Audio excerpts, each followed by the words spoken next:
Chamath, my name is Apurv.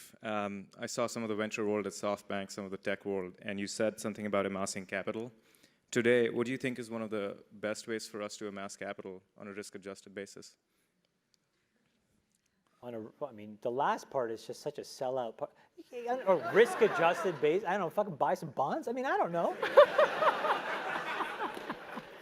Here's what I would tell you, man.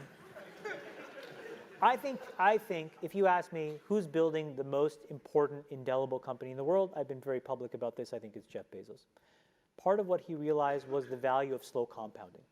So here's my little theory about company value creation. The faster you build it, that is the half-life. It will get destroyed in the same amount of time. And so when you think about a lot of like social businesses, that's played out. And when you see sort of like what the, sort of like the top, so like, you know, does it take 8, 9, 10 years to build a really great consumer business? It'll take 8, 9, 10, 12 years to destroy it. And we may see the tipping point on a couple of these businesses. Right now, we may be seeing it in front of our eyes, regulatory or otherwise. So why is that an important statement?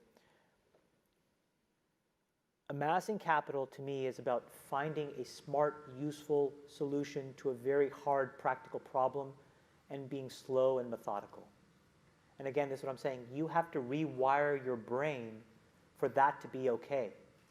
How do you, in year 2 or year 5, come back to this room for your, what is it called when you get reunion? And say, I'm still working on the same thing. And when somebody says, and how's it going? You have the courage to say, it's hard. I haven't figured it out yet. I don't know. But if you figure it out, and you have this moderate growth, moderate compounding, that is the key. That is like, that's gold. You know, I look at like our returns, and it's so funny because it's like, you can get so enthralled by IRRs in our business.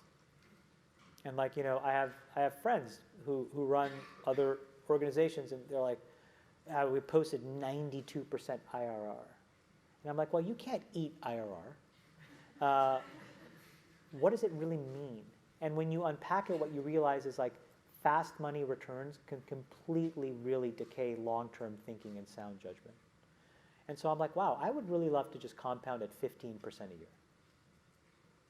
And the reason is because if I can do that for 50 years, that's $250 fucking billion, like some crazy number. Like, it's just enormous. So it's like slow and steady against hard problems.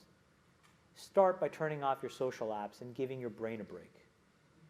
Because then you will at least be a little bit more motivated to not be motivated by what everybody else fucking thinks about you. Do you know what I'm saying?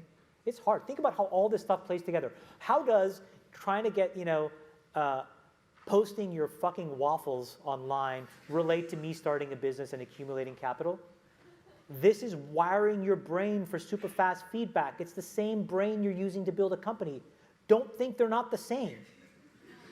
Do you know what I'm saying? No? Yes? No? Yes! Yes, right? You have one brain.